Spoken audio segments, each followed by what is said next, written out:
We've done everything that is necessary to show the nation exactly what it takes to go 100% electric.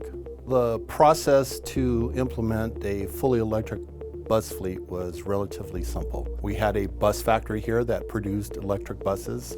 We had a mayor that believed in climate change, and so the two fit. So once, we did the testing of it, we knew we had the product, and then you had to develop the model for it, meaning the business model, because they are more expensive than a diesel bus.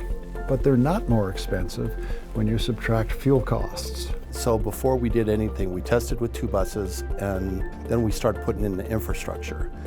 We use a wave technology, which is basically the bus drives over the implement. It charges from the bottom up, and it charges with, I think it's 500 kilowatts. So it's a pretty substantial charge immediately. And for every 10 minutes there's another 100 miles.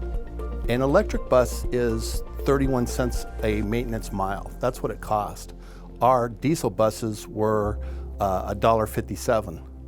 So $1.57 per mile is a big difference. So it's an economic benefit to the community. It's a lot more expensive to buy an electric bus, but it's a lot cheaper if you calculate the fuel costs that you would have to do with a diesel bus. But the problem with government funding is they're different budget columns.